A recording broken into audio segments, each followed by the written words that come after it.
Bonjour à tous, on voulait vous présenter un petit peu notre retour d'expérience sur les semis à la volée chez Jacques Alabert, donc sur la commune de Trémoulet.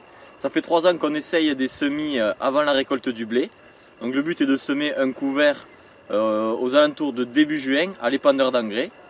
Donc sur ces 3 années d'expérience, on a testé des crucifères du type radis, moutarde, des graminées comme le sorgho fourragé et aussi du tournesol. Au bout de 3 ans d'expérience, ce qui ressort, comme ici on en a la preuve, c'est que les crucifères restent la plante la plus intéressante.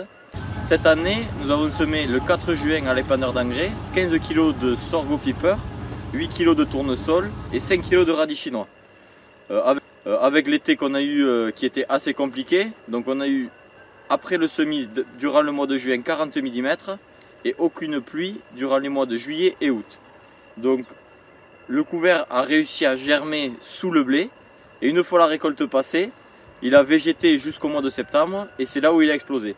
Et donc aujourd'hui, sur cette parcelle, on est à 10 tonnes de matière sèche avec une présence exclusivement de crucifères. Donc composé de radis chinois avec de très beaux spécimens et un petit peu de radis fourragé. Voilà, qui est beaucoup plus précoce et qui est actuellement au stade floraison graine. L'impact du radis sur cette parcelle est très marqué. On voit que là où le radis est très présent, le raies grasse est beaucoup moins bien développé.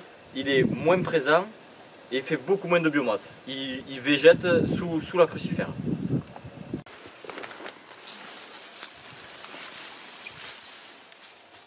C'est ouf quand même, la différence.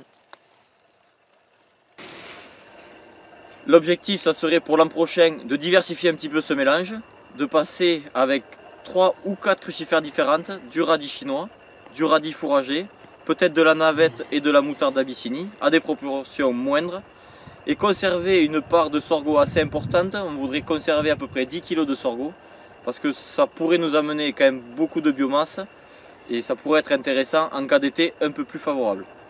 Les perspectives après ce couvert, donc 2 possibilités, soit une destruction un peu plus précoce pour enchaîner avec une céréale derrière, soit de le surcharger avec un couvert hivernal type Faverolles, ou de le laisser tel quel. Le seul problème qu'on pourrait avoir, c'est ces gros tubercules qui pourraient être encore présents au printemps, et pour la qualité de semis de la culture de printemps, ça risque de poser problème.